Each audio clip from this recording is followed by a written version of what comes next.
जब श्राप की बात आई तब सुखदेव गोस्वामी को महाराज परीक्षित ने कहा कि आप ये कथा मुझे विस्तार से सुनाइए। सुखदेव गोस्वामी विस्तार से कथा सुनाना प्रारंभ करते हैं। कहते हैं कि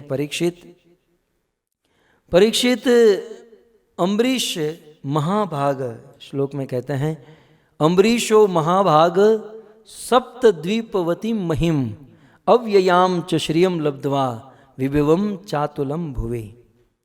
परीक्षित अम्बरीश जो है महाभाग, महाभाग का अर्थ महाभाग्यवान, वेरी फॉर्चुनेट पर्सन। क्या भाग्य था? तो सबसे पहले सप्तद्वीपवती महिम, अम्बरीश महाराज 7 द्वीप वाली पृथ्वी के अर्थात पूरी दुनिया के एकमात्र चक्रवर्ती सम्राट थे। तो पूरी दुनिया के राजा, पद की दृष्टि से, पोस्ट की दृष्टि से देखा जाए तो अम्बरीश महाराज पूरी दुनिया के राजा थे, सबसे बड़ी पोस्ट। और इतना ही नहीं, अव्ययाम च श्रियाम लब्ध्वा, अम्बरीश महाराज के पास अव्ययी श्री, इतना धन था, इतना धन था, श्रियम लब्ध्वा, इतना धन प्राप्त कर चुके थे, अव्ययाम जो कभी समाप्त न हो, और विभवम चातुलम भुवि, और अम्बरीश महाराज के पास विभव, सभी प्रकार के ऐश्वर्य, सभी प्रकार के वैभव से अम्बरीश महाराज संपूर्ण थे। अगले श्लोक में सुखदेव जी कहते हैं कि यदि इतनी संपत्ति किसी व्यक्ति के पास आ जाए, मैंने अति दुर्लभम पुंसाम सर्वतत् स्वप्न संस्तुतम विद्वान विभव निर्वाणम तमो विशति यत्पुमान।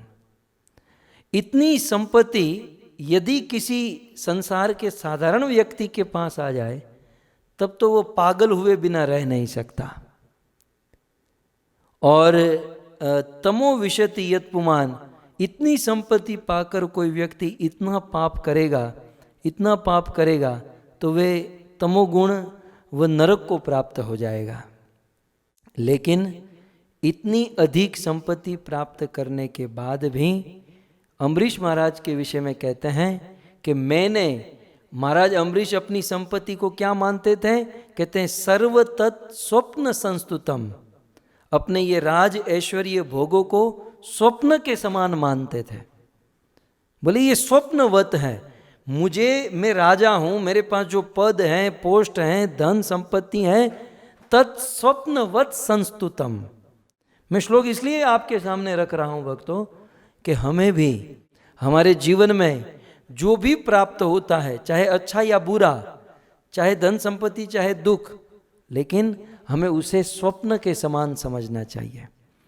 क्योंकि जैसे हम रात को सोते हैं और सोते समय मान लो कोई व्यक्ति बहुत धनी हो जाए, राजा हो जाए, लेकिन जब सुबह जगता है तो कोई धन नहीं, कोई राजा नहीं, तो वो स्वप्न केवल 1, 2, 3 घंटे के लिए होता है, और हमारा जीवन रूपी स्वप्न जो है वो 100 साल का है। कुल मिलाकर हमारा ये मनुष्य जीवन एक स्वप्न के समान है। इस मनुष्य जीवन में हमें जो मिला है ये स्वप्न के समान, मरने के बाद वास्तविक जीवन प्रारंभ होता है। इसलिए महाराज अम्बरीश के पास ये सब कुछ था, लेकिन स्वप्न के समान मानते थे। मानो परीक्षित महाराज पूछे कि अम्बरीश महाराज के पास इतना सारा धन होते हुए भी वो स्वप्न के समान मानते थे, अर्थात उस धन में उनकी आसक्ति नहीं थी, इसका कारण क्या है? तब अगले श्लोक में सुखदेव गोस्वामी कहते हैं कि किसी भी व्यक्ति के जीवन में भोग ऐश्वर्य हो, लेकिन फिर भी आसक्ति से मुक्त होना है तो केवल एक ही उपाय है। वे कहते हैं वासुदेवे भगवती तद भक्तेषु च साधुषु प्राप्तो भावम परम विश्वम येन इदम लोष्टवत् स्मृतम। अम्बरीश महाराज की भक्ति जो है वो वासुदेव में थी। इस दुनिया में यदि कोई वासुदेव कृष्ण की भक्ति करता है, याद रहे स्पेशल नाम देकर कहा है वासुदेवे। किसी देवी देवता की भक्ति करेंगे तो संतुष्टि नहीं मिलेगी। रावण ने शिवजी की उपासना की, फिर भी वह संतुष्ट नहीं रहा। हिरण्यकशिपु ने ब्रह्मा की उपासना की, फिर भी और अधिक की लालसा, कामना बनी रही। लेकिन ध्रुव ने विष्णु की भक्ति की, विष्णु प्रकट हुए तो कहा कि मुझे कुछ नहीं चाहिए, संतुष्टि प्राप्त हुई। तो वासुदेवे भगवती, यदि भगवान वासुदेव में और तद भक्तेषु, और वासुदेव के भक्त में, और च साधुषु, और साधुओं में, प्राप्त परम भावम, यदि परम भाव रखेंगे, यदि भक्ति भाव रखेंगे, 3 लोगों में भक्ति भाव रखना है, एक भगवान में, उनके भक्तों में, और साधु माने गुरु में। भगवान, उनके भक्त और गुरु में परम भावम प्राप्तो, यदि हम परम भाव रखेंगे, परम भाव का यहाँ पर अर्थ है भक्ति भाव। तो कहते हैं येन इदम विश्व, ये जो विश्व है लोष्ठवत स्मृतम, हमें माटी का ढेला लगने लगेगा। आज हम और आप इस संसार के लिए रात दिन मेहनत करते हैं, संसार की वस्तु व्यक्ति के लिए परिश्रम करते हैं, लेकिन जिसकी भगवान वासुदेव में, उनके भक्तों में और गुरु में भक्ति हो जाए, प्रेम हो जाए, तो ये संसार माटी का ढेला लगेगा, ये संसार व्यर्थ ही प्रतीत होगा। यहाँ पर लोष्ठवत, यहाँ पत्थर भी लिख सकते थे, लेकिन सोचा पत्थर भी कुछ ना कुछ काम में आता है, माटी का ढेला कुछ काम में नहीं आता। अर्थात जिसका भगवान में प्रेम हो चुका है, उनके भक्त और गुरु में प्रेम हो चुका है, उसे यह संसार बिल्कुल असार लगने लगता है। तो ये था अम्बरीश महाराज का भाव। परीक्षित महाराज ने कहा कि अम्बरीश महाराज करते क्या थे, अम्बरीश महाराज की दिनचर्या क्या हुआ करती थी। तब अगले श्लोक में कहते हैं, ये बहुत सुंदर, ये भागवत के उत्तम श्लोकों में से हैं भक्तों। सवे मनः कृष्ण पदारविंदयो वाञ्छन्ति वैकुंठ गुणानुवर्णने करो हरे मंदिर मार्जनादिशु करो हरे मंदिर मार्जनादिशु श्रुतिम चकारा च्युत सत्कथोदये। सुखदेव गोस्वामी कहते हैं, परीक्षित सवे मनः, स माने वो महाराज अम्बरीश, तो स वे अम्बरीश महाराज, वही माने निश्चित ही। मतलब सुखदेव जी कहना चाहते हैं कि मैं कोई अंदाजा लगाकर नहीं कह रहा हूं, निश्चित ही महाराज अम्बरीश का मन, सबसे पहले कहते हैं मन, मन कृष्ण पदार विंदयो, अम्बरीश महाराज का मन भगवान कृष्ण के चरण कमलों में लगा रहता था। अम्बरीश महाराज अपना मन भगवान के चरणों में, चरण का अर्थ है केवल चरण ही नहीं, भगवान के गुण रूप लीला सुंदरता में लगा रहता था। तो जिस अम्बरीश महाराज का मन कृष्ण के चरणों में, और वंचांसी वैकुंठ गुणानुवर्णने, और अम्बरीश महाराज की वाणी वैकुंठ, वैकुंठ विकुंठा के पुत्र वैकुंठ, वैकुंठ भगवान का एक नाम है, कृष्ण का एक नाम है वैकुंठ। तो वचांसी, अम्बरीश महाराज की वचांसी वाणी वैकुंठ के गुणानुवर्णन है, वैकुंठ के गुणों का वर्णन करने में उनकी वाणी लगी रहती थी। शेयर बाजार का भाव क्या चल रहा है, बैंक में बैलेंस क्या है, अमेरिका में क्या हो रहा है, पाकिस्तान में क्या हो रहा है, ये सब वाणी में नहीं था। अम्बरीश महाराज की वाणी जब मुख खुलता था तो एकमात्र कृष्ण कथा निकलती थी। मन कृष्ण के चरणों में, वाणी भगवान के गुणगान करने में, और करो, करो माने हाथ, संस्कृत में करो माने हाथ होता है।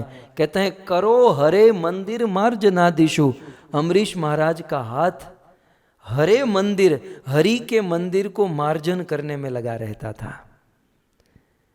आप विचार कीजिए, सप्त द्वीपवती मही, 7 द्वीप वाली पृथ्वी के एकमात्र चक्रवर्ती सम्राट, धन संपत्ति राज रजवाड़े ऐश्वर्य कोई कमी नहीं, दास दासियों की कोई कमी नहीं। भक्तों, वर्णन तो ऐसा है अम्बरीश महाराज की 1000 पत्नी थी, लेकिन 30 पर भी जब भगवान की सेवा करने की बारी आती, जब भगवान की सेवा करने का प्रश्न आता, तो अम्बरीश महाराज अपनी पत्नी या दास दासियों को नहीं सौंपते, वे स्वयं अपने हाथों से भगवान का मंदिर साफ करते।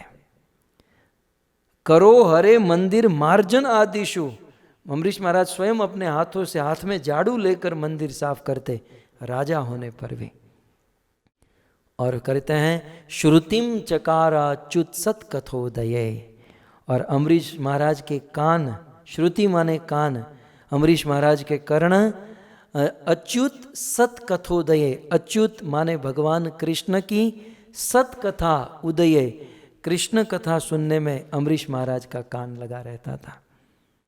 सुखदेव जी आगे कहते हैं मुकुंद लिंगा लय दर्शने दृशो तदभृत्य गात्र स्पर्शेंग संगमम घ्राणं च तत्पाद सरोज सौरभे, घ्राणं च तत्पाद सरोज सौरभे श्रीमत्तुलस्या रसनाम तदर्पिते।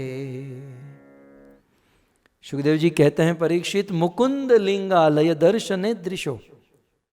देखिए इससे हमें यह भी ज्ञान होता है कि हमें भी हमारी इंद्रियों को भगवान की भक्ति में कैसे लगाना चाहिए।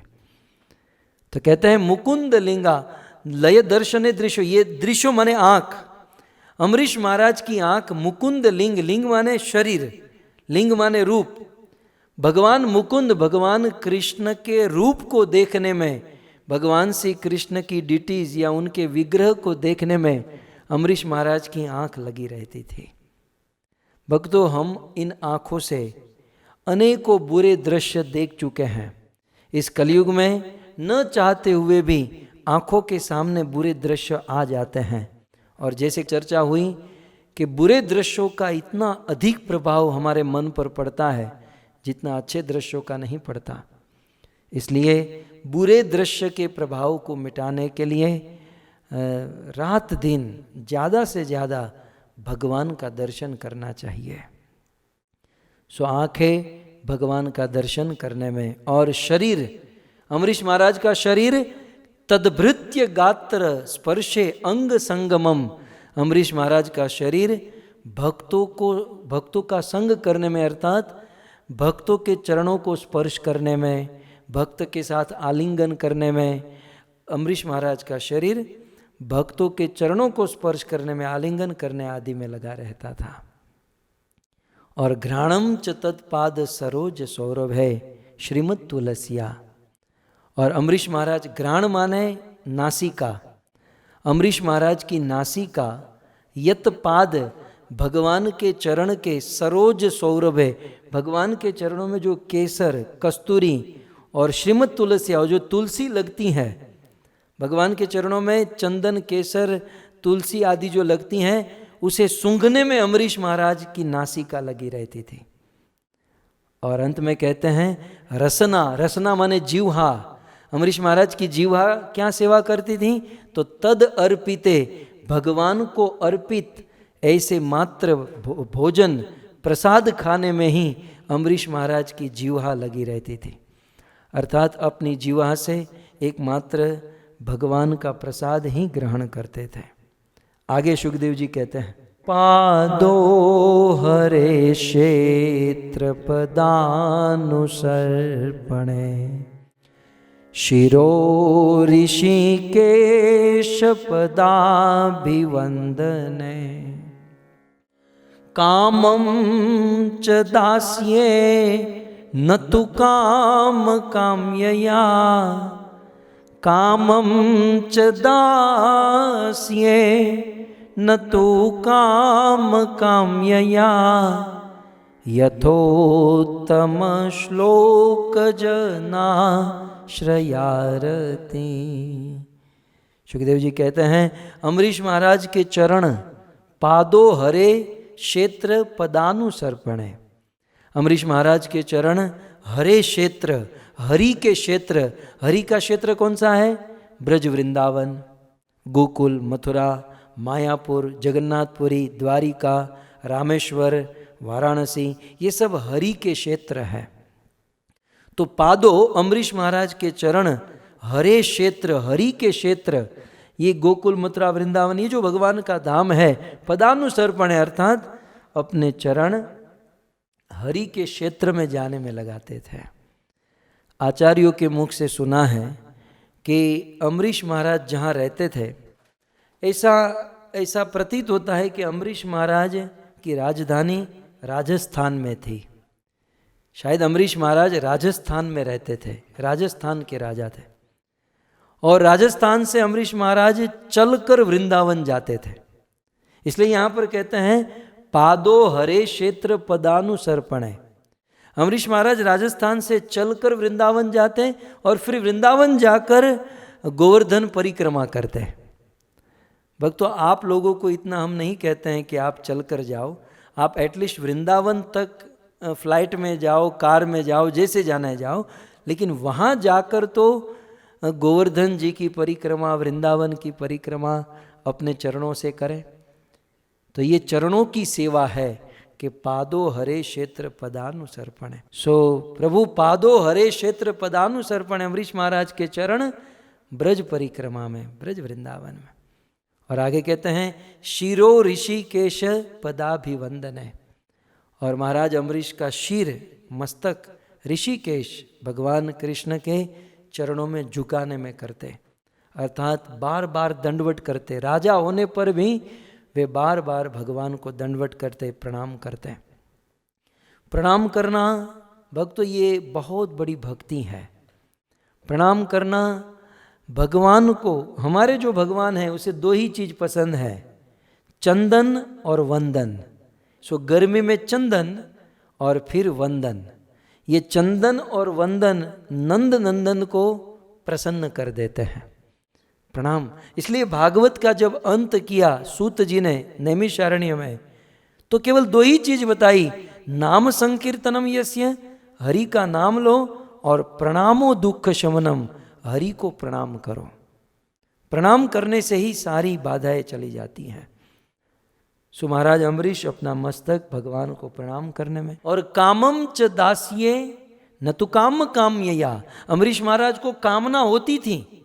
अम्बरीश महाराज के मन में अनेकों कामना, अनेकों इच्छाएं होती थी। देखो, कामना हम सब के अंदर है, किसी में कम, किसी में ज्यादा, लेकिन अम्बरीश महाराज की कामना दासिये, अम्बरीश महाराज की कामना हरि का दास बनकर हरि की सेवा करने में रहती थी। न तो काम काम्यया, अपनी इच्छा को पूर्ण करने में नहीं रहती थी। इच्छा तो होती थी, कामनाएं होती थी, लेकिन कैसी कामना होती थी? आज ठाकुर जी के लिए हम पूड़ी बनाएंगे, आज ठाकुर जी के लिए खीर बनाएंगे। ऐसी कामना जिस कामना से भगवान की संतुष्टि हो, नहीं कि अपने इंद्रियों की संतुष्टि। क्योंकि निजेंद्रिय प्रीति वांछा, अपनी इंद्रियों के लिए जो कामना होती है उसे पाप कहते हैं, और भगवान को प्रसन्न करने हेतु जो कामना होती है उसे शुद्ध भक्ति कहते हैं, प्रेम कहते हैं। और फिर अंत में कहते हैं यथोत्तम श्लोक जनाश्रया रति। तो इस प्रकार पवित्र कीर्ति, भगवान के भक्तों के आश्रम में रहने वाली, अर्थात भगवान के शुद्ध भक्तों में महाराज अम्बरीश की प्रीति, महाराज अम्बरीश का पूर्ण प्रेम था। केवल भगवान से ही नहीं, भगवान से भी अधिक प्रेम महाराज अम्बरीश का उनके भक्तों के साथ था। इसलिए देखो लास्ट लाइन में क्या कहते हैं, यथा उत्तम श्लोक जन आश्रया। उत्तम श्लोक, भगवान श्री कृष्ण के जन जो है, भगवान श्री कृष्ण के जो भक्त हैं, उनके आश्रय में रहे। राजा होकर भी साधु संतों के आश्रय में रहते थे।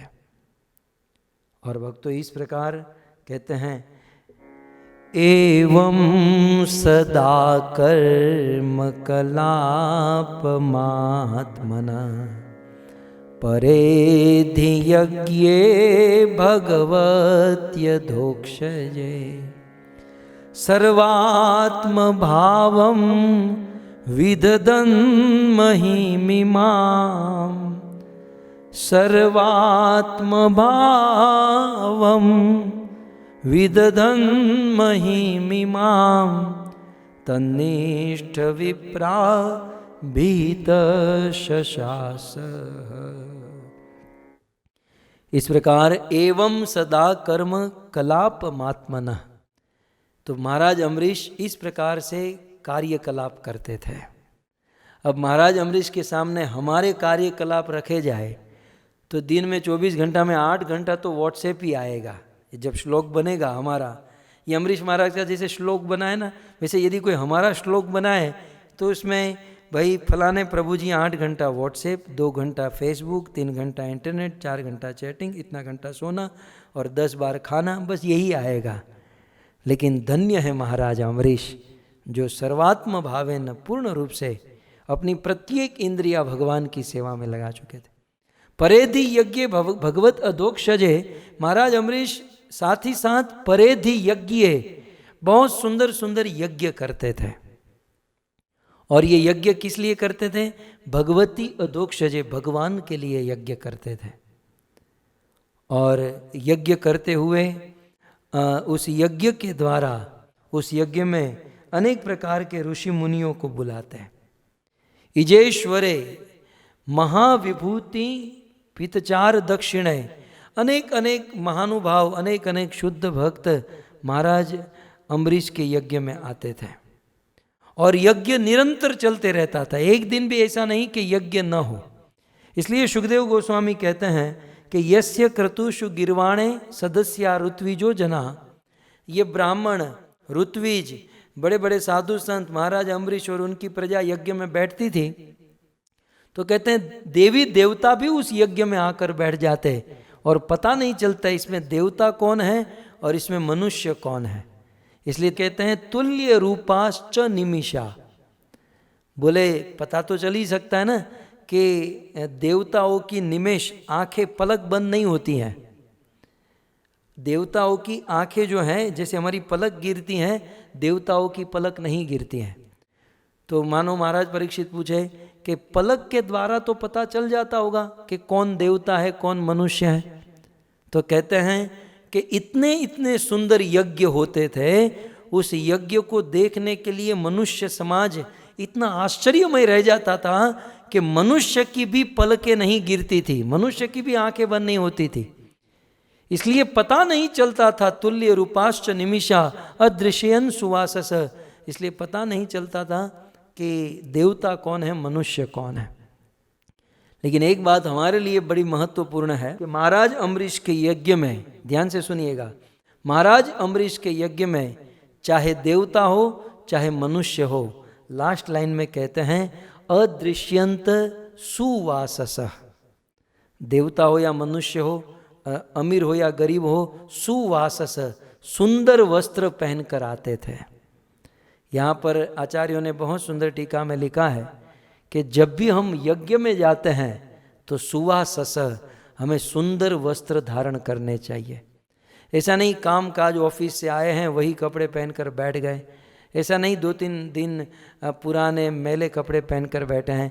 यज्ञ में जब हम जाते हैं तो सुवासस, सुंदर पवित्र पावन वस्त्र पहनकर बैठना चाहिए। आपकी जानकारी के लिए कि ये भागवत भी एक यज्ञ है भक्तों। तो जब भी हम भागवत यज्ञ में, भागवत कथा में बैठते हैं तो सुवासस, सुंदर वस्त्र, शुद्ध वस्त्र पहनकर बैठना चाहिए, क्योंकि वस्त्र का भी बड़ा प्रभाव होता है।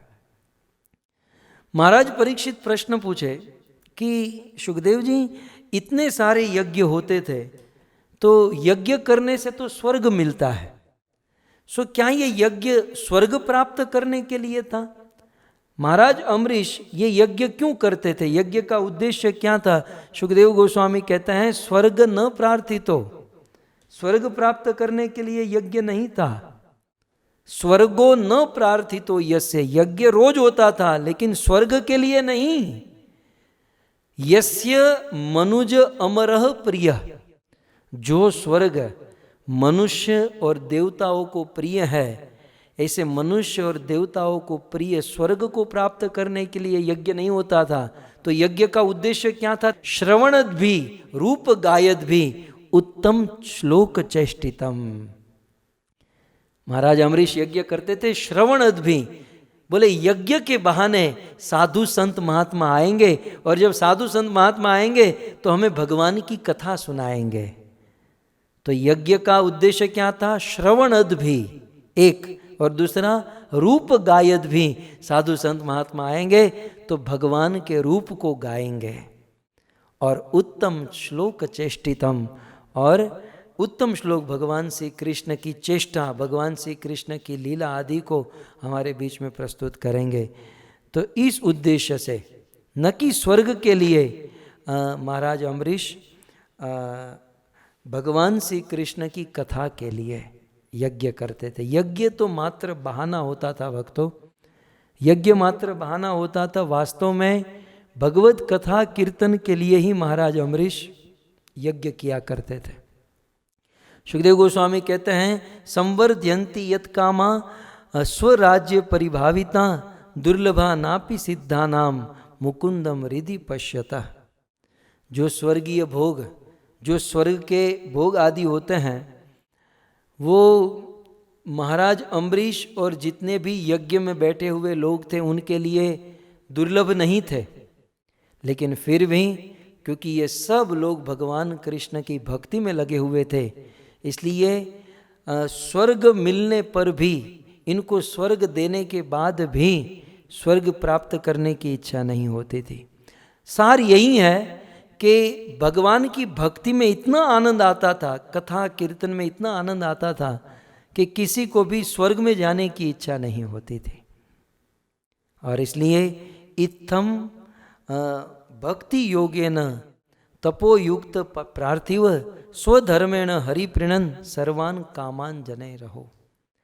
परीक्षित महाराज ने पूछा कि जब अम्बरीश महाराज बस रात दिन भगवान की सेवा पूजा भक्ति ही करते रहते थे, तो उनका घर परिवार कैसे चलता था, है ना।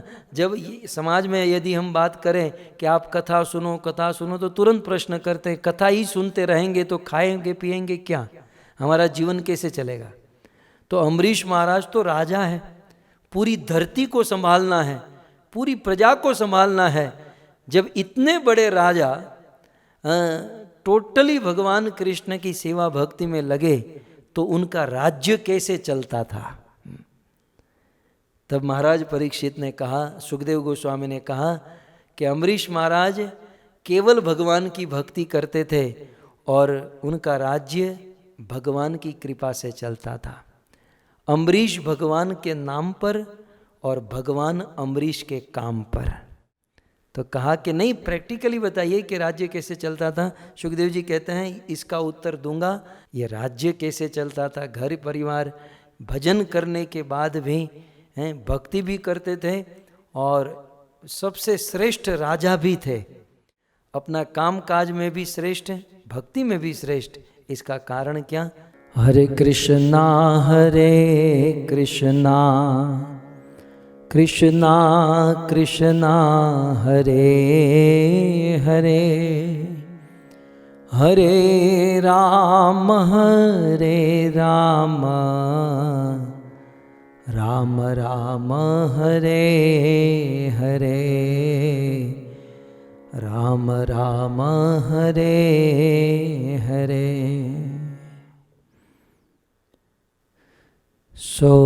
मनु महाराज के पुत्र नभग, नभग के नाभाग और नाभाग के अम्बरीश महाराज की भक्ति हम सब श्रवण कर रहे हैं। अम्बरीश महाराज सर्वतो भावेन, पूर्ण रूप से अपनी प्रत्येक इंद्रियां, पूरा जीवन भगवान में लगा चुके थे। लेकिन राजा थे। आप समझ सकते हैं, हम छोटे से गृहस्थी हैं, फिर भी हमारे जीवन में कितनी कितनी रिस्पॉन्सिबिलिटी है, कितने कर्तव्य है। अम्बरीश महाराज राजा थे, उनके जीवन में कितनी रिस्पॉन्सिबिलिटी होगी, कितने कर्तव्यों का पालन करना होगा। तो स्वाभाविक मन में प्रश्न हो सकता है कि इतने बड़े राजा होकर जब रात दिन भगवत सेवा और भजन में लगे रहते थे, तो फिर उनका राज्य कारोबार कैसे चलता था। शास्त्र का सिद्धांत है कि जब हम भगवान की भक्ति करते हैं तो भगवान भक्त का सारा ध्यान रखते हैं। हम इसलिए भक्ति नहीं करते कि भगवान हमारा ध्यान रखे, लेकिन जब कोई भक्त भक्ति करता है तो भगवान उस भक्त को अपना मान लेते हैं और अपना समझकर, अपना भाव रखते हुए भगवान उस भक्त का ध्यान करते हैं। इसलिए अम्बरीश महाराज की रक्षा करने के लिए भगवान ने अम्बरीश महाराज को सुदर्शन चक्र प्रदान किया था। इस 28वें श्लोक में सुखदेव गोस्वामी कहते हैं, तस्मात् अदाद हरीश चक्रम प्रत्यनीक भयावहम एकांत भक्ति भावेन प्रीतो भक्ताभिरक्षणम। भगवान स्वयं, भगवान हरि ने, स्वयं भगवान विष्णु ने अम्बरीश महाराज को सुदर्शन चक्र दिया था और अम्बरीश महाराज ने वह सुदर्शन चक्र अपने मंदिर में रख दिया। वो मंदिर में पड़ा रहता था। एकांत भक्ति भावेन प्रीतो भक्ताभिरक्षणम, कहते हैं केवल अम्बरीश को ही नहीं, भक्ताभिरक्षणम, भगवान अपने भक्तों का रक्षण करने के लिए, अपने भक्तों का ध्यान रखने के लिए सभी भक्तों के पास ये अपना सुदर्शन चक्र छोड़ देते हैं, रख देते हैं। अम्बरीश महाराज ने प्रकट रूप से वह सुदर्शन चक्र अपने पास मंदिर में सजा कर रखा था। और आश्चर्य की बात यह है कि भगवान ने कहा था कि ये सुदर्शन चक्र तुम्हें कभी हारने नहीं देगा, लेकिन अम्बरीश महाराज को ये सुदर्शन चक्र के इस्तेमाल की आवश्यकता ही नहीं पड़ी। अम्बरीश महाराज को ये सुदर्शन चक्र को कभी कहना ही नहीं पड़ा कि आप जरा खड़े होइए और हमारा काम कीजिए। इवन दुर्वासा ऋषि के लिए भी ये सुदर्शन चक्र अम्बरीश महाराज ने नहीं चलाया था। भगवान पहले से ही सुदर्शन चक्र को आदेश दे रखे हैं कि मेरे भक्त के जीवन में यदि कोई कठिनाई हो, परेशानी, प्रॉब्लम हो तो मेरी राह, मेरे आज्ञा की राह मत देखना, मैं अभी से आज्ञा दे देता हूं कि मेरे भक्त की तुम रक्षा करना। इस प्रकार से सुदर्शन चक्र अम्बरीश महाराज के सारे कार्य को संपन्न कर रहा था। अम्बरीश महाराज भगवान के भजन में लगे रहते थे। एक समय की बात, शयन एकादशी के दिन अम्बरीश महाराज अपनी पत्नी को लेकर ब्रज वृंदावन में गए। मैं एक पॉइंट कहना भूल गया कि जब अम्बरीश महाराज के विषय में इतना कुछ कहा सुखदेव जी ने, तो मानो महाराज परीक्षित पूछे कि भाई अम्बरीश महाराज के विषय में तो आप कहे, लेकिन उसकी पत्नी के बारे में कुछ बताइए। अम्बरीश महाराज की पत्नी कैसी थी उसके बारे में तो हमने सुना नहीं। इतने सारे श्लोक में केवल अम्बरीश अम्बरीश अम्बरीश, उनकी पत्नी कैसी थी? तब 29वें श्लोक में अम्बरीश महाराज की पत्नी के विषय में सुखदेव गोस्वामी कहते हैं, आरी राध यीशु कृष्णम महिष्या तुल्यशीलया, दैट्स ऑल। अम्बरीश महाराज की पत्नी के लिए केवल आधा श्लोक काफी है। सुखदेव गोस्वामी ने वो भी पूरा श्लोक नहीं कहा, आधा श्लोक बताया। वो आधा श्लोक में क्या कहा कि आरी राध यीशु कृष्णम महिष्या तुल्यशीलया। अम्बरीश महाराज की पत्नी तुल्यशीलया, मतलब अम्बरीश महाराज की तुलना में अम्बरीश महाराज के समान ही शीलवान, अम्बरीश महाराज के समान ही गुणवान और अम्बरीश महाराज के समान ही भक्तिवान थी। अर्थात अम्बरीश महाराज ने अपनी पत्नी को भी डिवोटी बना दिया था। अम्बरीश महाराज ने अपनी पत्नी को भी भक्त बना दिया था। और जो पुरुष अपनी पत्नी को भक्त बना देता है और जो पुरुष अपनी पत्नी से भक्ति करा देता है, उस पुरुष को वीर कहा जाता है। इसलिए देखिए, युक्त सामवस्तरम वीरो, अम्बरीश महाराज वीर थे क्योंकि पत्नी से भक्ति करवा रहे थे। पूरी दुनिया से भक्ति करवा सकते हैं, लेकिन अब आगे का आप समझ जाइए, पूरी दुनिया को आप समझा सकते हैं। शिव जैसे शिव भी एक तांडव करे तो पूरी दुनिया का प्रलय कर सकते हैं। लेकिन जब कुंभज ऋषि के आश्रम से कैलाश जा रहे थे तो अपनी पत्नी को मनाते मनाते हार गए कि सती वो राम है, वो राम लीला कर रहे हैं। बार बार शिव जी ने कहा, लेकिन नहीं मानी तो नहीं मानी। लेकिन यहाँ पर वीर महाराज अम्बरीश अपनी पत्नी के साथ भजन। तो अम्बरीश महाराज की पत्नी के लिए केवल आधा श्लोक कहा। इसका अर्थ आचार्यों ने यह किया कि जब भी कोई पुरुष कोई पराक्रम करता है या जब भी कोई पुरुष अच्छा कार्य करता है, पुरुष अच्छा कार्य कर रहा है, इसका अर्थ यह है कि इसके पीछे किसी ना किसी स्त्री का हाथ है। अम्बरीश महाराज ये भजन भक्ति कर रहे थे तो अब कहने की आवश्यकता नहीं रही कि उनकी पत्नी का सपोर्ट होगा, उनकी पत्नी उनके साथ होगी, क्योंकि जिनकी पत्नी का सपोर्ट होता है, जिस पत्नी का सपोर्ट और प्रयास होता है, उन्हीं का पति समाज में क्रांति ला सकता है, कोई अच्छे कार्य कर सकता है। तो कहते हैं कि अम्बरीश महाराज की तरह ही उनकी पत्नी भजन में लगी हुई थी। अब अम्बरीश महाराज, ये जो अभी चर्चा हुई शयन एकादशी की, अम्बरीश महाराज ने सोचा कि भाई हमारे घर पर राज्य में रहकर तो हम भजन करते हैं, लेकिन अब 1 वर्ष तक हम ब्रज में जाकर एकादशी व्रत का पालन करेंगे। घर पर तो हमने बहुत किया, लेकिन 1 वर्ष ब्रज में जाकर हम एकादशी रखेंगे। सो अम्बरीश महाराज और उनकी पत्नी दोनों ब्रज वृंदावन में आए। वर्णन है मधुवन में रहने लगे और मधुवन में रहकर प्रत्येक एकादशी निर्जला रहकर अपने दिन बिताने लगे। इस प्रकार 1 महीना, 2 महीना, 3 महीना, 4 महीना इस प्रकार बीतता गया और बीतते बीतते अब पूरा साल समाप्त होने को आया, अर्थात कार्तिक महीने की एकादशी, कार्तिक महीने की उत्थान एकादशी का दिन आया। सुखदेव गोस्वामी कहते हैं कि साल भर 1 साल का व्रत था, और व्रत क्या था कि इस साल में जितनी भी एकादशी आती हैं हम निर्जला उपवास करेंगे, ऐसा व्रत। और ये एकादशी वृंदावन में रहकर करेंगे, मधुवन में रहकर करेंगे। तो साल भर मधुवन वृंदावन में रहे, सेवा भक्ति पूजा किए, और जब अंतिम एकादशी थी तो 3 दिन पहले ही उन्होंने ये व्रत, अर्थात एकादशी के 1 दिन निर्जला नहीं रहते थे, 3 दिन निर्जला रहते थे। तो नवमी से प्रारंभ करते थे, नवमी, दशमी और एकादशी 3 दिन की निर्जला होती थी। और हरि की पूजा और अनेकों प्रकार से हरि की सेवा आदि करते हुए, ऐसा कहते हैं कि जिस दिन द्वादशी का दिन था, पूरे साल भर का व्रत अब समाप्त होने वाला था और द्वादशी के दिन पारण का समय था। उस पारण के समय भगवान का अभिषेक किया, ब्राह्मणों को बुलाया। कहते हैं गवाम रूप में विषाणी नाम, ब्राह्मणों को गाय की सेवा की। कितनी गाय प्रदान की?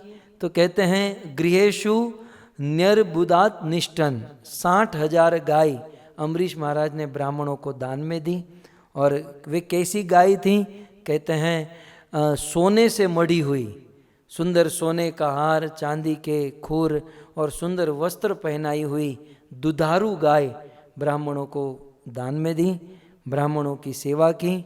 और अम्बरीश महाराज ने सुंदर स्वादिष्ट भोजन ब्राह्मणों के लिए बनाया, सभी ब्राह्मणों को भोजन कराया, दक्षिणा दी। और जब सारे ब्राह्मणों ने भोजन कर लिया, तब ब्राह्मणों ने कहा कि महाराज अब आपका व्रत 1 साल का जो व्रत था, और अब की ये जो एकादशी का व्रत, आज द्वादशी का पारण है, हमने पारण कर लिया है, अब आप भी पारण करके, द्वादशी का पारण करके अपना व्रत समाप्त कीजिए। अम्बरीश महाराज और उनकी पत्नी 3 दिन से भूखे थे और साल भर ये व्रत कर रहे थे। ये और उनकी पत्नी सबको भोजन कराने के बाद भोजन करने बैठे, थाली सामने है, और उसी समय एक घटना घट गई। 3 दिन के भूखे अम्बरीश महाराज जब भोजन लेने बैठे तो उसी समय घटना घटी। वो घटना क्या थी? सुखदेव गोस्वामी महाराज परीक्षित से कहते हैं, लब्ध कामेरनु ज्ञात पारणा योपचक्रमे तस्य तर्हतिथि साक्षात्, तस्य तर्हतिथि साक्षात् दुर्वासा भगवान भूत दुर्वासा भगवान भूत। अम्बरीश महाराज जब पारण करने बैठे, भक्तों पारण की बड़ी महिमा है। कुछ निर्जला एकादशी के दिन हमने ये सारी बातें बताई, आप सबको याद ही होगा। लेकिन जब तक टाइम से पारण नहीं करते हैं, एकादशी का फल पूर्ण रूप से नहीं मिलता है। एकादशी रहने के बाद द्वादशी के दिन सुबह पारण का एक निश्चित समय होता है। वह समय कभी आधे घंटे के लिए, 1 घंटा, पौना घंटा, 2 घंटा, और उस बीच में पारण हो जाना चाहिए, उस बीच में अन्न खा लेना चाहिए, नहीं तो एकादशी का फल पूर्ण रूप से प्राप्त नहीं होगा। तो पारण करने उसी समय पर बैठें, और तस्य तरह तिथि साक्षात, और उसी समय साक्षात दुर्वासा ऋषि वहाँ पर अभूत प्रकट हुए हैं। मतलब बहुत सारे ऋषि मुनि आए थे, ऋषि मुनि ने भोजन कर लिया, जब ये बैठे तो दुर्वासा मुनि बाद में आए, अपने हजारों शिष्यों को साथ में लेकर दुर्वासा आए। यहाँ पर दुर्वासा के लिए भगवान शब्द लिखा है, दुर्वासा को रिस्पेक्ट आदर देते हुए भगवान शब्द लिखा है। आगे मैं बढ़ूं उसके पहले मैं आप सबको यह अवगत कराना चाहता हूँ, हमारे शास्त्रों में अनेक ऋषि मुनियों के द्वारा भगवान ने अनेकों लीला करवाई, लेकिन हमें इनके प्रति द्वेष नहीं रखना चाहिए। आगे की जो कथा आएगी, भगवान ने एक सिद्धांत साबित करने के लिए, जगत को शिक्षा देने के लिए, चाहे दुर्वासा हो, चाहे रावण हो, चाहे कुंभकर्ण हो, चाहे कंस हो, हमें हमारे छोटे दिमाग में तो ये रखना ही चाहिए कि आखिर ये सब भगवान के पार्षद ही है। कंस हैं, रावण है, ये सब भगवान के पार्षद हैं। भगवान इन सारे पार्षदों को लेकर धरती पर आए और ऐसी ऐसी लीला किए ताकि हम लोग संभल जाए, हम लोग समझ जाए। तो हमें समझाने के लिए भगवान ने ये लीला की है। तो इस लीला के द्वारा हमें सीख लेनी चाहिए, हमें इन पात्रों से दुश्मनी नहीं कर लेनी चाहिए, है ना, क्योंकि आखिर तो ये भगवान, और इसमें क्या है, भगवान जो है इन सारे अपने पार्षदों को पात्र देते हैं और सारे पार्षद पात्र निभाते हैं। और भक्तों जो अच्छा पात्र निभाता है भगवान उसे धन्यवाद देते हैं। तो रावण ने कितना अच्छा पात्र निभाया है, कंस ने क्या अपना रोल निभाया। तो जो व्यक्ति जितना अच्छा रोल निभाता है वो भगवान का उतना कृपा पात्र बन जाता है। तो हमें भी इस बात को समझना चाहिए कि आखिर ये भगवान के पार्षद है, भगवान की इच्छा से ये सब हो रहा है। हमें उस शिक्षा को ग्रहण करना है, नहीं कि उस पात्र से दुश्मनी कर लेनी है। मेरी बात शायद आप समझ रहे हैं। तो ठीक उसी प्रकार यहाँ पर सुखदेव गोस्वामी ने पहले से ही हम सबको अलर्ट किया है कि कहीं दुर्वासा का अपराध मत कर बैठना। जो भी है वो साक्षात दुर्वासा भगवान अभूत तपस्वी है, तेजस्वी है, उन्होंने बहुत बहुत तप किया है। सो आइए कथा को हम आगे बढ़ाएं इस चीज़ को देखते हुए कि दुर्वासा ऋषि वहाँ पर अम्बरीश महाराज के आश्रम में उनके घर पर आए तो अम्बरीश महाराज खड़े हुए। अम्बरीश महाराज 3 दिन से भूखे थे, भोजन नहीं किया, वो खड़े हो गए, दुर्वासा ऋषि को प्रणाम किए और कहा महाराज आप आइए और भोजन ग्रहण कीजिए। दुर्वासा ऋषि ने कहा भोजन लूँगा, मुझे भी पारण करना है, लेकिन मेरी जो स्वाभाविक क्रिया है, मुझे स्नान आदि करना बाकी है, तो मैं स्नान करके आता हूँ, तब तक मेरा भोजन तैयार रखो। दुर्वासा ऋषि स्नान करने के लिए यमुना में गए। मधुवन की ये कथा है, वृंदावन की ये कथा है। दुर्वासा ऋषि स्नान करने के लिए मधुवन में गए, और अब कुछ लोग होते हैं ना कि एक बार भैंस की तरह नदी में पड़ते हैं तो फिर बाहर निकलने का नाम नहीं लेते हैं। अब दुर्वासा को 2-3 डुबकी मार के आ जाना चाहिए था। दुर्वासा ऋषि को स्नान करके आने में देरी लग गई और यहाँ पर अम्बरीश महाराज के द्वादशी के पारण का समय बीतने लगा। अब भक्तों उस पारण के समय में पारण कर लेना चाहिए, नहीं तो फल नहीं मिलेगा एकादशी का। तो अब क्या करें, वहाँ पर अनेकों ब्राह्मण बैठे थे, ऋषि मुनि बैठे थे। अम्बरीश महाराज ने उन ऋषि मुनियों को कहा कि हे मुनिवर, अब आप ही मुझे बताइए कि मैं इस धर्म संकट में फंसा हुआ हूँ। एक और मेरे घर पर अतिथि आए हैं और दूसरी ओर द्वादशी के पारण का समय बीत रहा है।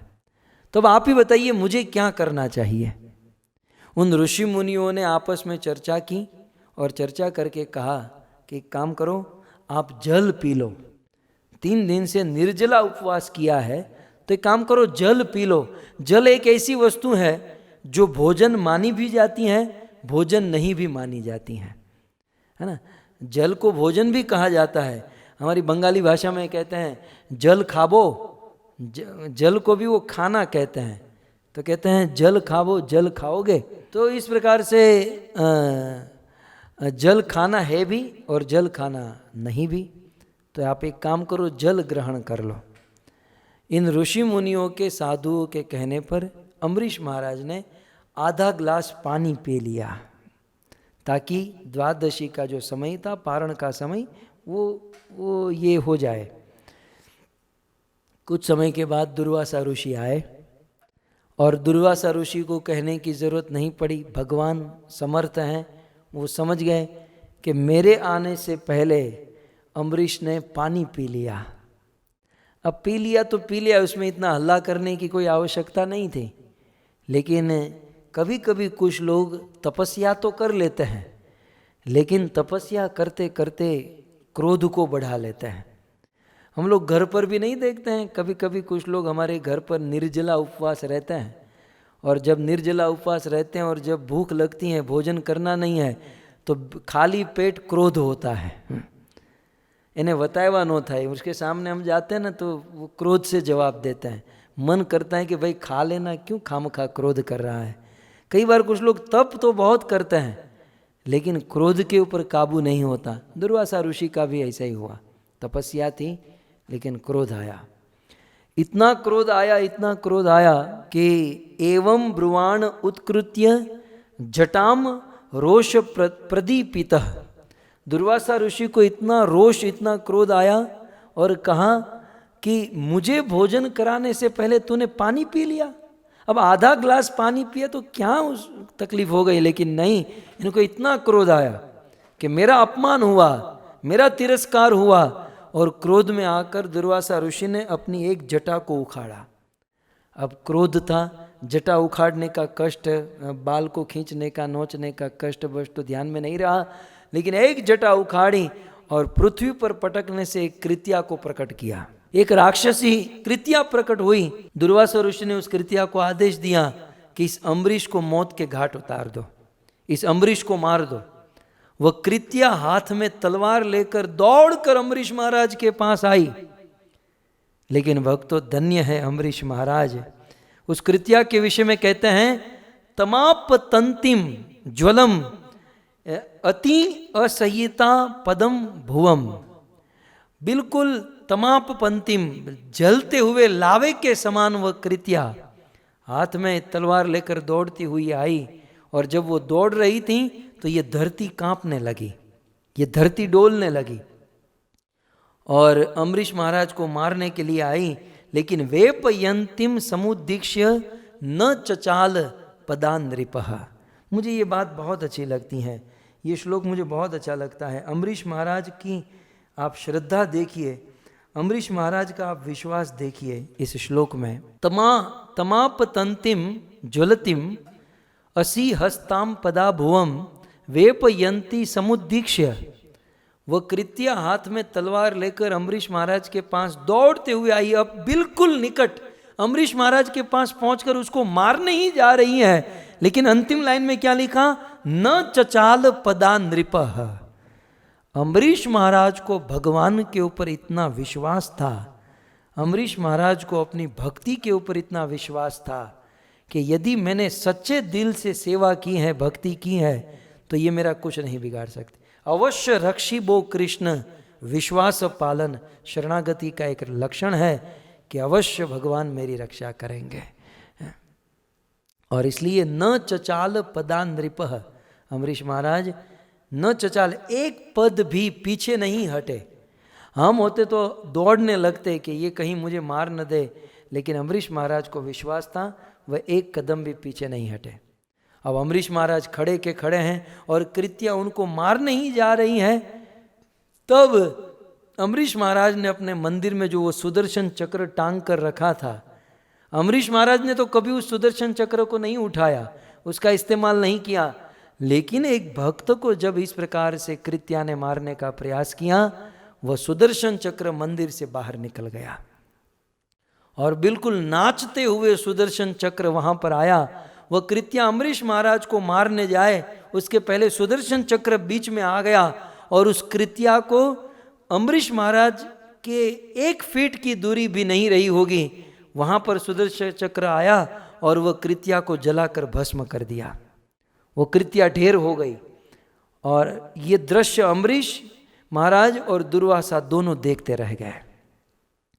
और भगवान का वह सुदर्शन चक्र अब ऐसा तेज गति से घूमने लगा, नाचने लगा, और अब कृत्या को मारने के बाद वह सुदर्शन चक्र दुर्वासा ऋषि के पीछे दौड़ने लगा। दुर्वासा ऋषि उस सुदर्शन चक्र से अपनी जान बचाने के लिए वहां से दौड़े। प्रेरित मंत्र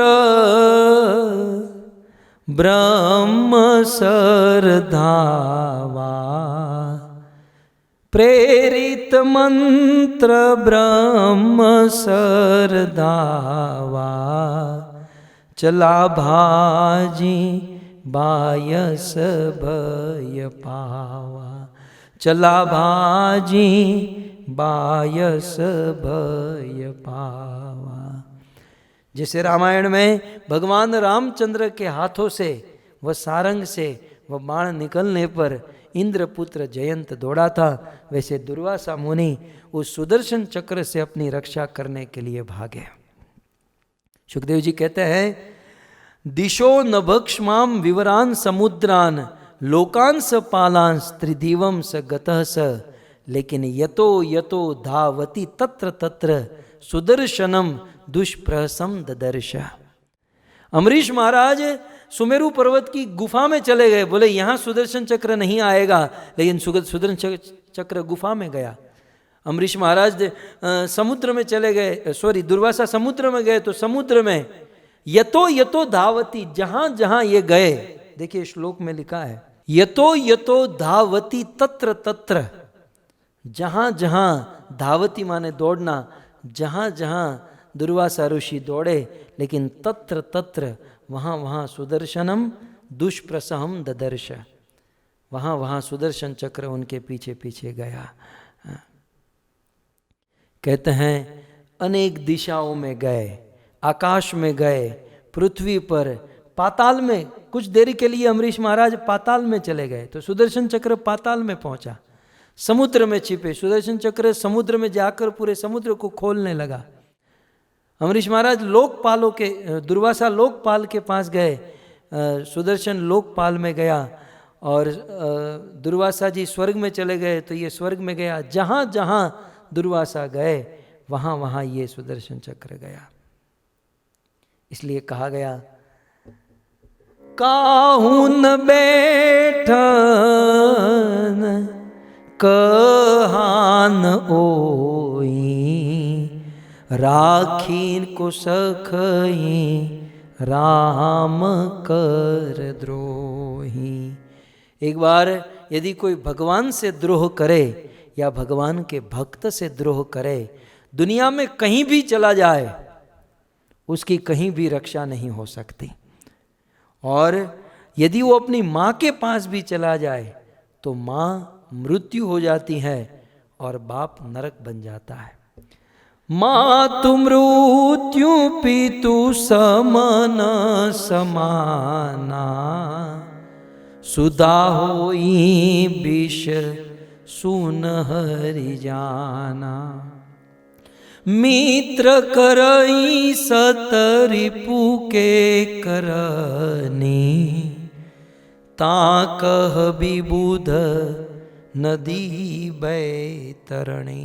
भगवान और भक्त से जो द्रोह करता है उसके लिए स्वर्ग वैतरणी हो जाती है, माँ मृत्यु हो जाती है और पिता यमराज हो जाते हैं। मित्र शत्रु हो जाते हैं और अमृत भी विष बन जाता है, वरदान भी श्राप हो जाता है जो भगवान और उनके भक्तों से द्रोह करता है। दुर्वासा ऋषि यहाँ वहाँ सब जगह पर भागे, कहीं पनाह नहीं मिली।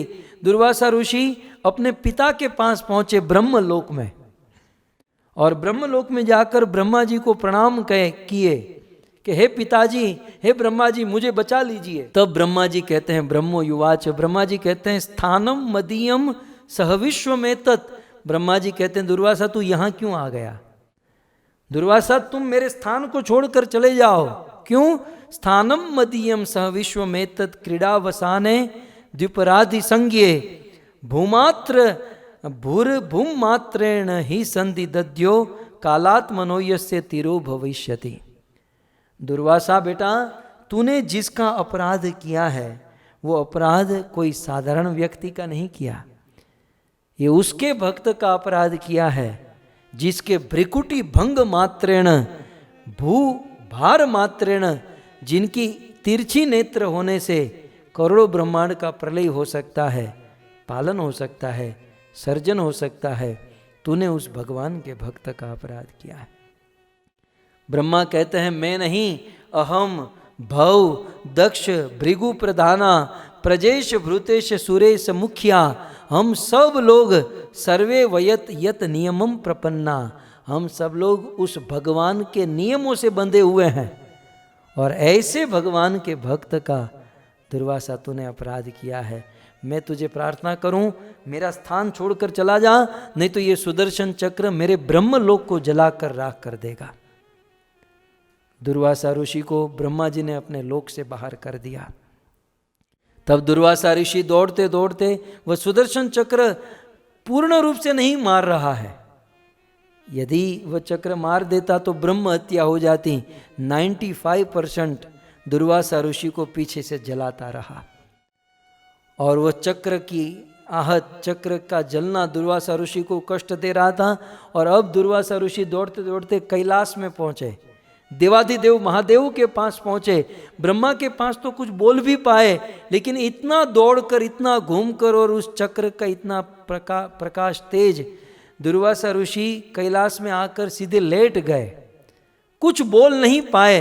शिव जी समझ गए, और शिव जी कहते हैं कि वयम न तात प्रभवाम भूमनि यस्मिन परेण्ये यत जीव कोशा भवंती काले न भवंती दृशा सहस्त्रशो यत्र वयम भ्रमामा। शिव जी कहते हैं कि दुर्वासा जी आप मेरे पास आए हो, सहस्त्रशो, मेरे जैसे 1000 शिव भी प्रकट हो जाए फिर भी इस चक्र से तुम्हारी रक्षा नहीं हो सकती है। बहुत सारी बातें कही। शिव जी ने कहा सहस्त्र यशो यत्र वयम भ्रमाम, मेरे जैसे 1000 शिव भी आ जाए ना तो इस चक्र से तुम्हारी मुक्ति नहीं हो सकती, क्योंकि तुमने जिसका अपराध किया है वह दुनिया के बादशाह, दुनिया के मालिक भगवान विष्णु के भक्त का अपराध किया है, और किसी का भी अपराध किया। अरे पाप किया होता तो हम बचा लेते, लेकिन वैष्णव का अपराध, भक्त का अपराध किया है, अब तुम इससे मुक्त नहीं हो सकते। फिर भी सलाह देता हूं, तुम मेरे भाई हो दुर्वासा, मैं सलाह देता हूं कि अपराध किया, ये चक्र जो है विष्णु का है, और जिसका ये चक्र है उनकी शरण में जाओ तो शायद तुम्हारा कल्याण हो सकता है। बाकी विष्णु का चक्र तुम्हारे पीछे है, और तुम ब्रह्मा के पास, शिव के पास जाने से कोई लाभ नहीं है। मेरी सलाह इतनी है कि दुर्वासा जी आप विष्णु के पास जाओ, वे आपकी रक्षा करेंगे। तब दुर्वासा ऋषि जैसे तैसे वहां से खड़े हुए और कैलाश लोक से फिर विष्णु लोक वैकुंठ में गए। वैकुंठ में पहुंचे, वैकुंठ के प्रभाव से वह चक्र रुक गया, कुछ देर के लिए चक्र रुक गया, और दुर्वासा जी भगवान विष्णु के चरणों में गिर गए। दोनों हाथ जोड़कर भगवान विष्णु को निवेदन करने लगे कि हे प्रभु, प्रभु आप मेरी रक्षा कीजिए। अब देखिए भगवान विष्णु जो है ना, भगवान विष्णु, हमारे भगवान कृष्ण कुछ बात में लाचार हो जाते हैं। किस बात में लाचार होते हैं? भगवान को भी एक लाचारी है, और वो लाचारी क्या है कि जब कोई व्यक्ति उनकी शरण में जाता है, वो कैसा भी हो, भगवान उनको बचा लेते हैं। ये भगवान की लाचारी। जैसे गंगा चाहे कि मैं पापी हो जाऊं, तो गंगा कभी पापी हो सकती है? नहीं हो सकती। करोड़ों के पाप को दूर करती है। गंगा चाहे मैं पापी हो जाऊं, हो नहीं सकता। सरस्वती चाहे मैं मूर्ख हो जाऊं, हो नहीं सकता। लक्ष्मी चाहे मैं दरिद्र हो जाऊं, हो नहीं सकता।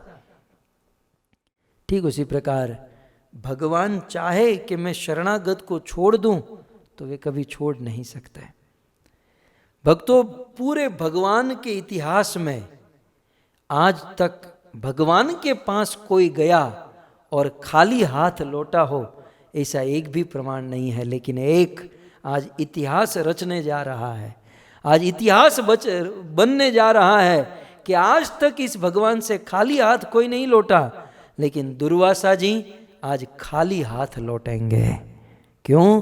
क्योंकि दुर्वासा ऋषि ने भगवान के भक्त का अपराध किया है। भगवान ने सबकी रक्षा की, वे सबको तारते हैं, लेकिन याद रहे अपराधी को भगवान कभी नहीं तारते हैं। दुर्वासा नाक रगड़ रहे हैं, प्रभु आप करुणा सिंधु, दया सिंधु, दीनानाथ, आप मेरी रक्षा करो, आप मेरी रक्षा करो। लेकिन भगवान दुर्वासा से कहते हैं, दुर्वासा अहम भक्त पराधीना, तुम मुझसे रक्षा मांग रहे हो, लेकिन तुमने जिस भक्त का अपराध किया है, तुमने जिस भक्त को मारने का प्रयास किया है, उन भक्तों का मैं दास हूं, मैं मेरे भक्तों का चाकर हूं, नौकर हूं, सेवक हूं। अहम भक्त पराधीन ही स्वतंत्र इव द्विज, मैं स्वतंत्र नहीं हूं। साधु भी ग्रस्त हृदयो भक्त भक्ते जन प्रिय, मैं साधुओं के हृदय में रहता हूं, साधु मेरे हृदय में रहते हैं। दुर्वासा मैं तुम्हारी रक्षा नहीं कर पाऊंगा। दुर्वासा ऋषि कहते हैं, प्रभु आपको दया नहीं आती? प्रभु आप दया सिंधु, कृपा सिंधु, आपको दया नहीं आती? भगवान कहते हैं, दुर्वासा दया जो है ना, दिल से होती है, दया हृदय से होती है, और मेरे हृदय में मेरे भक्त बैठते हैं, मेरे हृदय में मेरे भक्तों का वास है। और आज कृत्या उत्पन्न करके तुमने मेरे भक्त को मारने का प्रयास किया है। दुर्वासा, जिस हृदय से, जिस दिल से दया होती है, उसको तो तुमने कृत्या प्रकट करके मार दिया। तुम्हारी कृत्या के द्वारा मेरा हृदय जलकर राख हो गया है। अब मेरे हृदय में तुम्हारे लिए कोई दया नहीं हो सकती है। एक बात याद रखिए, जीवन में कुछ भी हो जाए, लेकिन किसी वैष्णव, किसी भक्त का अपराध मत कीजिएगा, क्योंकि यदि हमसे भक्त का अपराध हो गया तो हमें बचाने के लिए भगवान भी लाचार हो जाएंगे। भगवान ने कहा, दुर्वासा मैं मानता हूं तूने मेरा नाम लिया, तूने मेरी भक्ति, मैं मानता हूं सब कुछ किया, लेकिन तूने मेरे भक्त का अपराध किया है, वैष्णव का अपराध किया है, और मैं भक्त के अधीन हूं, मैं तुम्हारी रक्षा नहीं कर सकता। हरि रुष्टे गुरु स्यात्रा, भगवान यदि रूठ जाए ना, तो किसी वैष्णव या गुरु का सहारा लेकर हम भगवान को मना सकते हैं। लेकिन याद रखिएगा, एक बार गुरु रूठ जाए, एक बार कोई साधु रूठ जाए, तो भगवान भी उसे मना नहीं सकते। इसलिए तस्मात् सर्व प्रयत्नेन गुरुम एव प्रसादयेत, इसलिए जीवन में पूरा प्रयत्न करना चाहिए कि कोई साधु, कोई वैष्णव, कोई गुरु हमसे रूठ न जाए। भगवान रूठ जाएंगे तो ये हो जाएगा, लेकिन गुरु, वैष्णव, साधु, भक्त यदि रूठ गया तो हमारा जीवन खत्म हो जाएगा। आप विचार कीजिए कि जीवन में एक बार दुर्वासा ने वैष्णव अपराध किया, इस मोड़ पर आकर खड़े हैं, और हम तो रात दिन वैष्णव अपराध करते हैं। हम रात दिन भक्तों को के दिल को दुखाते हैं। न जाने हमारा क्या होगा, हमारी भक्ति का क्या होगा। सो वैष्णव अपराध से बचना चाहिए। भगवान भी लाचार, भगवान ने कहा, दुर्वासा नाक रगड़ते रह गए, भगवान ने कहा मैं कुछ नहीं कर सकता। आज तक हमारे भगवान का हृदय इतना कठोर कभी नहीं देखा गया। लेकिन वैष्णव अपराध जब हुआ तब भगवान का हृदय भी कठोर हो गया। और अंत में भगवान आखिर तो अपने जीव के हित सोचने वाले हैं ना, तो अंत में भगवान ने कहा, दुर्वासा दुर्वासा अपराध करते हो भक्त का और क्षमा मांगते हो भगवान से। तुम्हारे पास एक चांस है, मैं 100% तो नहीं कह सकता, लेकिन चांस है कि जिसका अपराध किया है उनसे जाकर क्षमा मांगो। अपराध करते हो भक्त और क्षमा मांगते हो मुझसे, ये हम सबकी यही हालत है। रात दिन रोज वैष्णव भक्तों का अपराध करते हैं और मंदिर जाकर त्वमेव माता च पिता त्वमेव त्वमेव बंधु। भगवान के पास जाकर त्वमेव माता, भगवान राम होंगे तो सोचते एक धनुष बाण चढ़ाकर इसको मार दूं, या कृष्ण होंगे तो सोचेंगे सुदर्शन चला दूं, क्योंकि मेरे भक्त का अपराध करता है, मेरे भक्तों को दुख देता है। और यहाँ आकर तमेव माता हरे कृष्ण करता है, एक नहीं करोड़ों माला जाप कर लो, लेकिन वैष्णव दुखी है, भक्त दुखी है, भगवान कभी सुखी नहीं होंगे। क्योंकि वैष्णव भक्त भगवान का हार्ट है, भगवान का हृदय है। भक्त को परेशान करना ये भगवान के हृदय को परेशान करने के बराबर है। इसलिए भगवान ने कहा कि दुर्वासा अपराध अम्बरीश का किया, क्षमा मुझसे मांग रहे हो। जिसका अपराध किया उन्हीं के पास जाओ, वे क्षमा करें तो तुम्हारा ये दर्द, ये कष्ट कम हो सकता है, अन्यथा हम कुछ नहीं कर सकते। वैष्णव अपराध, और वो भी कोई साधारण आदमी ने नहीं किया था, दुर्वासा ऋषि ने किया था। दुर्वासा के सामने हमारी क्या गिनती भक्तों, हमारी क्या औकात। लेकिन दुर्वासा जैसे दुर्वासा ने एक दिन जीवन में एक बार वैष्णव अपराध किया, उसकी पनाह, उसकी रक्षा न ब्रह्मा कर सके न शिव कर सके। ब्रह्मा उनके बाप, शिव उनका भाई, इतना निकट संबंधी, लेकिन कोई उनकी रक्षा नहीं कर पाया। सुदर्शन चक्रधारी भगवान विष्णु भी उनकी रक्षा नहीं कर पाया। और तब उनको भेजा, उस भक्त के पास जाओ, शायद वह भक्त आपको क्षमा कर दे। और अब दुर्वासा ऋषि पूरे संसार में विचरण करके वृंदावन में, मधुवन में महाराज अम्बरीश के पास आने के लिए निकल पड़े। भक्तों, यहां महाराज अम्बरीश, भक्त तो भक्त होते हैं, हालांकि इस दृश्य से अम्बरीश महाराज खुश नहीं थे। अम्बरीश महाराज के हृदय में कष्ट था कि मेरे घर पर एक अतिथि आए और भूखे पेट चले गए और दुर्वासा ऋषि को मैं भोजन नहीं करा पाया। अम्बरीश महाराज को ये कष्ट था। हम होते तो क्या करते जानते हैं, हमारे मन में हमको आनंद होता, इसने मेरा अपराध किया ना, इसलिए इसके जीवन में ऐसा कष्ट आया। अब ऊंट पहाड़ के नीचे आया, every dog has one day, आज तेरा दिन आया, हम तो ऐसा सोचते हैं। लेकिन धन्य है अम्बरीश महाराज। अम्बरीश महाराज के हृदय में दुर्वासा ऋषि से भी अधिक कष्ट था कि मेरे द्वार पर कोई आया और भूखे पेट चला गया। दुर्वासा ऋषि ये भ्रमण करते करते ब्रह्मलोक, शिवलोक, वैकुंठ लोक, जब अम्बरीश महाराज के पास वापस लौटे ना, 1 वर्ष बीत गया भक्तों, 1 साल बीत गया। और कथा तो ऐसी आती है भक्तों कि 1 साल तक अम्बरीश महाराज उसी स्थान पर खड़े रहे। अम्बरीश महाराज उसी स्थान पर दुर्वासा की राह देखकर खड़े रहे, न कुछ खाए न कुछ पिए। अम्बरीश महाराज कुछ भोजन नहीं किया, कुछ नहीं पिए और एक स्थान पर खड़े रहे। और 1 वर्ष के बाद दुर्वासा ऋषि जब वापस लौटे तो आप देख सकते हैं इस फोटो में अम्बरीश महाराज के चरणों में दुर्वासा ऋषि गिर गए। पीछे चक्र पड़ा है, चक्र अभी भी पीछे हैं। दुर्वासा ऋषि को मारने के लिए, जलाने के लिए दुर्वासा ऋषि ने अम्बरीश महाराज के चरण पकड़ लिए। वैष्णव का अपराध करना नहीं चाहिए, लेकिन यदि हो जाए तो उस वैष्णव के पास जाकर उनके चरण पकड़ लेने चाहिए। ये है इतिहास। दुर्वासा जैसे दुर्वासा ने अम्बरीश राजा के चरण पकड़ लिए और क्षमा मांगने लगे, मुझे क्षमा कर दो, मैंने आपका अपराध किया। अम्बरीश महाराज ने कहा, गुरुवर मुनिवर ये क्या कर रहे हो, आप मेरे पांव मत पकड़ो। दुर्वासा ने कहा, लेकिन ये सुदर्शन चक्र मेरा पीछा नहीं छोड़ रहा है। तब श्रीमद् भागवत में वर्णन है, सुखदेव जी कहते हैं, अब अम्बरीश महाराज की ऊंचाई देखिए, अम्बरीश महाराज की महानता देखिए। जिस दुर्वासा ने मारने का प्रयास किया था, अम्बरीश महाराज सुदर्शन चक्र को कहते हैं कि यदि मैंने हृदय से शुद्ध भाव से भगवान की भक्ति की है तो मैं सारी भक्ति, मैं मेरे जीवन में मेरे जितनी भक्ति तपस्या की है, ये सारी भक्ति तपस्या में प्रदान करता हूं। बस इतना ही मांगता हूं कि ये साधु की रक्षा हो जाए।